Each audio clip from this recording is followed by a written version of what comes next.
ꯍꯧꯖꯤꯛꯀꯤ ꯐꯨꯠꯄ ꯏꯁꯤꯡ ꯑꯁꯥꯕꯗ ꯐꯨꯠꯇꯣꯛꯄꯗꯣ ꯂꯣꯏꯔꯦ ꯑꯩꯒꯤ ꯃꯑꯣꯡꯗ ꯑꯗꯨꯝ ꯊꯣꯡꯉꯒꯦ ꯃꯁꯛꯇꯣ ꯐꯖꯗ꯭ꯔꯥ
Garam masala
ꯃꯌꯥꯝ ꯑꯩꯒꯤ ꯚꯤꯗꯤꯑꯣꯁꯤꯕꯨ ꯌꯦꯡꯕꯤꯔꯤꯕ ꯈꯨꯗꯤꯡꯃꯛ ꯊꯥꯒꯠꯆꯔꯤ ꯁꯕꯁꯀ꯭ꯔꯥꯏꯕ ꯇꯧꯗꯕ ꯌꯥꯎ ꯇꯥꯔꯗꯤ ꯁꯞꯄꯣꯔꯠ ꯇꯧꯕ ꯑꯣꯏꯅ ꯑꯗꯨꯝ ꯁꯕꯁꯀ꯭ꯔꯥꯏꯕꯁꯤ ꯇꯧꯁꯤꯟꯕꯤꯔꯝꯃꯣ ꯑꯗꯨꯒ ꯃꯌꯥꯝ ꯉꯁꯤꯗꯤ ꯁꯧꯒ꯭ꯔꯤ ꯊꯣꯡꯕꯒ ꯄꯣꯔꯛꯀ ꯆꯥꯔꯛꯇꯣꯅꯦ ꯁꯧꯒ꯭ꯔꯤꯁꯦ ꯁꯧꯒ꯭ꯔꯤ ꯆꯥꯕꯤꯔꯣ ꯍꯥꯏꯕ ꯃꯌꯥꯝ ꯁꯧꯒ꯭ꯔꯤ ꯄꯥꯝꯕ ꯃꯌꯥꯝꯒꯤꯗꯃꯛꯇ ꯆꯥꯖꯔꯒꯦ ꯑꯗꯨꯒ ꯄꯣꯔꯛꯁꯤꯁꯨ ꯄꯣꯔꯛ ꯄꯥꯝꯕ ꯃꯌꯥꯝꯒꯤꯗꯃꯛꯇ ꯆꯥꯖꯔꯒꯦ ꯑꯗꯨꯕꯨ ꯁꯧꯒ꯭ꯔꯤ ꯀꯥꯡꯉꯧ ꯄꯥꯛꯅꯝ ꯀꯥꯡꯉꯧ ꯑꯗꯨꯃꯥꯏꯅ ꯆꯥꯔꯣ ꯍꯥꯏꯕ ꯃꯌꯥꯝꯗꯣ ꯃꯌꯥꯝ ꯑꯩ ꯁꯣꯏꯗꯅ ꯆꯥꯖꯔꯛꯀꯦ ꯑꯗꯣ ꯃꯌꯥꯝ ꯑꯩ ꯆꯥꯗ꯭ꯔꯤꯉꯩ ꯃꯃꯥꯡꯗ ꯀꯩꯅꯣꯝꯇ ꯍꯥꯏꯖꯍꯧꯒꯦꯕꯀꯣ ꯍꯥꯏꯕꯗꯤ ꯇꯁꯦꯡꯅ ꯁ꯭ꯋꯥꯏꯁꯦ ꯄꯣꯠ ꯌꯥꯝ ꯐꯪꯗꯦꯕ ꯁꯧꯒ꯭ꯔꯤꯁꯤꯁꯨ ꯒꯨꯋꯥꯍꯥꯇꯤꯗꯩ ꯂꯩꯔꯛꯄ ꯁꯧꯒ꯭ꯔꯤꯅꯦꯕꯀꯣ ꯃꯌꯥꯝ ꯁꯧꯒ꯭ꯔꯤꯁꯦ ꯑꯃꯨꯛ ꯐꯪꯉꯦ ꯍꯥꯏ ꯑꯃꯨꯛ ꯐꯪꯗे ꯍꯥꯏ ꯇꯧꯋꯦꯕꯀோ ꯌꯥꯝ ꯋꯥꯅ ꯐꯪꯖꯕꯅꯦ ꯑꯗꯒꯤ ꯈ꯭ꯋꯥꯏꯗꯒꯤ ꯁ꯭ꯋꯥꯏꯗ ꯑꯗꯨꯝ ꯐꯪꯕ ꯍꯥꯏꯔꯒꯗꯤ ꯄꯣꯔꯛꯁꯨ ꯌꯥꯝ ꯐꯪꯉꯦꯕꯀꯣ ꯃꯌꯥꯝ ꯑꯗꯨꯗꯨꯅꯅꯦꯕ ꯑꯩꯅ ꯑꯗꯨꯝ ꯇꯣꯏꯅ ꯆꯥꯖꯩꯁꯦ ꯑꯩꯁꯨ ꯈꯖꯤꯡ ꯀꯥꯡꯉꯧꯒꯗꯣ ꯆꯥꯅꯤꯡꯉꯦ ꯑꯗꯨ ꯈꯖꯤꯡꯗꯨꯁꯨ ꯐꯪꯗꯦ ꯑꯗꯒꯤ ꯇꯣꯏꯅ ꯍꯦꯛꯇ ꯐꯪꯗꯕꯗꯣ ꯍꯦꯛ ꯊꯣꯛꯄꯒ ꯐꯪꯕ ꯑꯣꯏꯗꯕꯗꯣ ꯑꯗꯨꯅ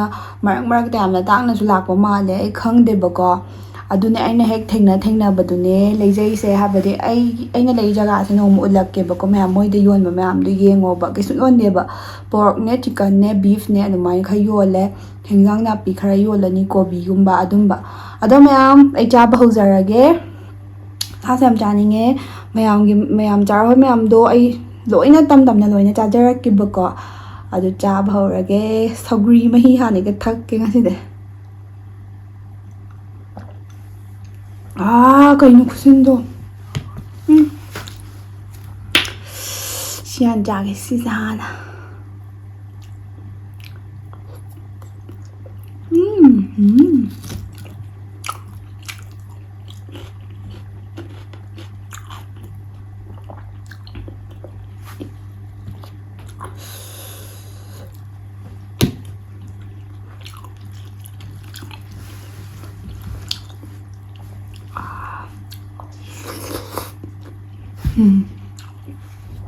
Alright.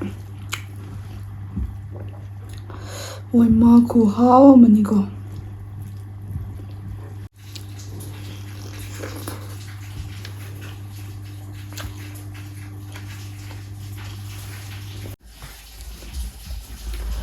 Ma'am camera se amu udre na amu se mo ineba. Du chahage dum.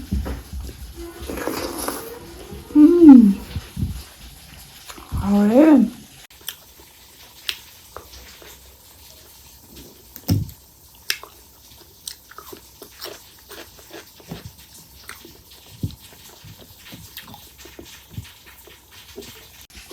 Ma'am Shillong gi pork jam hawe phagi ne te ma'am hawe.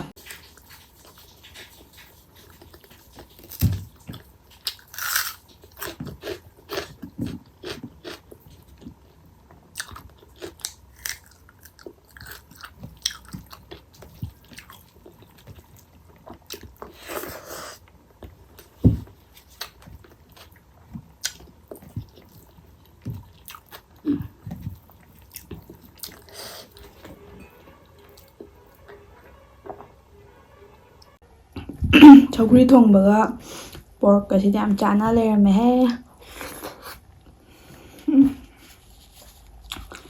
Ma'am kuham ne. Kuham mani sidi.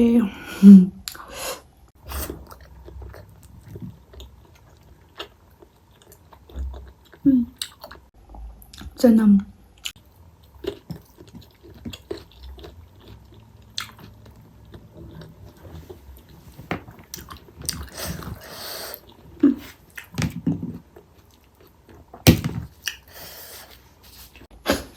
Hawe phagi ne te.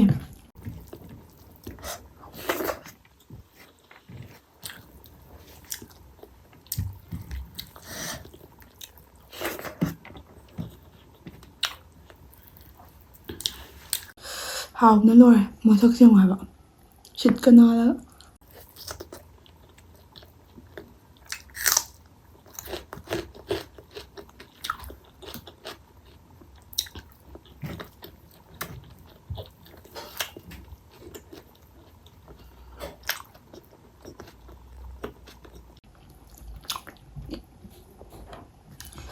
Okse lek tho adina tampra ga sum ge daw bane kam lek thok te nga si yam ha asawe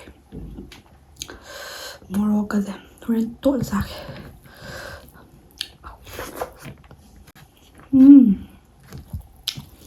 kari khununga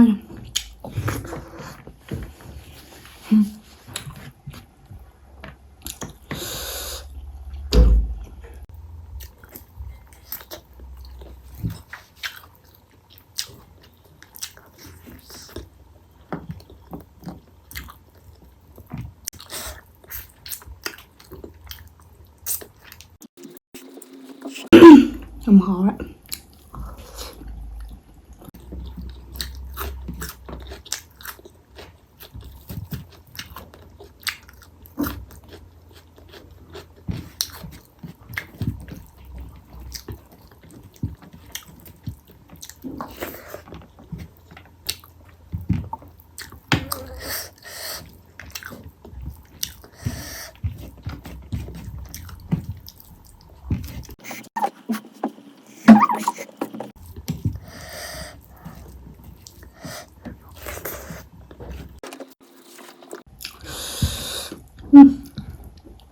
Sillaga hawide kayino.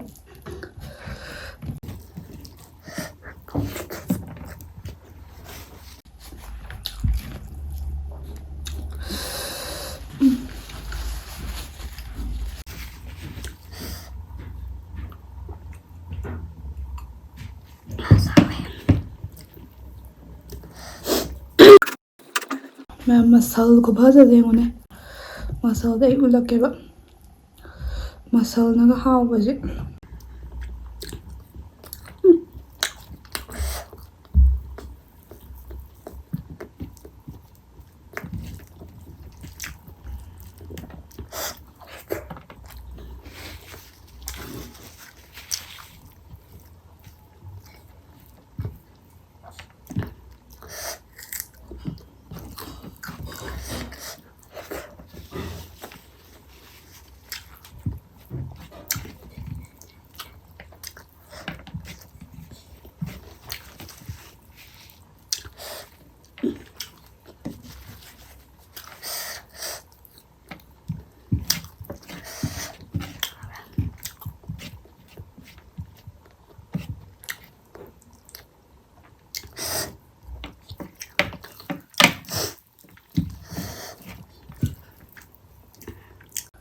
Masal kubal.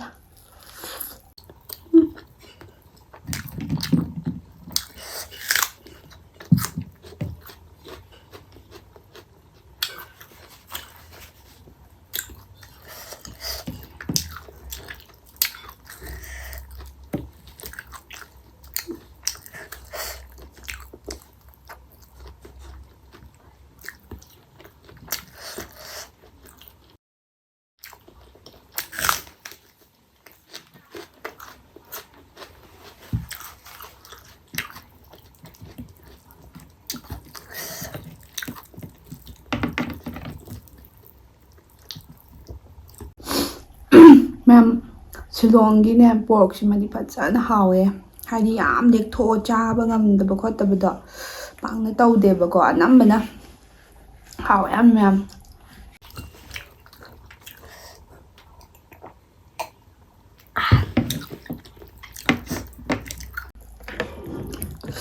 Manipuri chicken kg da 230 hadamna pi hare ma'am. Shillong da diko 340 lo import khudima loi tangi hingjang na pi dune adum tangi ma'am khutang ama haina amu bara bazar chatpado adugi bazar di khara honge ba atai di ma'am Shillong gi pot hongba mafam khangba lairde comment tawsanbiramo fajana chakre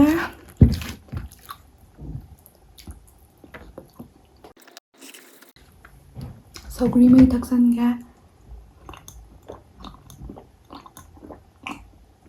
oi ma wow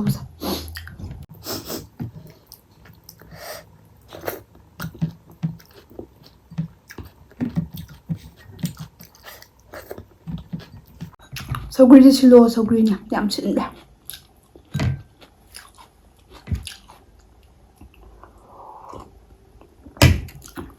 jar comment chak to yamna jabiro ka haibe yaure buko ma'am ado aido ai ma'am di dum jabine do sumaina pork kuma thonga de ai chak kitang di handai bako atai di dum chak to dum aine am jajai khanbado adumai dum jajabane bako habidi pork kuma di do ma'am su dum khanginadra chak to dum dek thokpanina mayam ama hapchalaga amuk saba ngamdana amuk khuntokpado adu nungaitabagi tawbane ado mayam video se side loisanjarage ado mayam gi sogri mayam chabiro haba sogri kangau paknam bora ai chanaba soinaba tawjarage soinaba tawjarage paknam gi la dudi leite bako adu yengaga dum tawrage aduga keba khajing kangau oine chaninge bako isu mayam ado ai phangbra dum thirage phangdraga samai ta charage du phangba kandali mayam ai soinam ka chajarake mayam kitang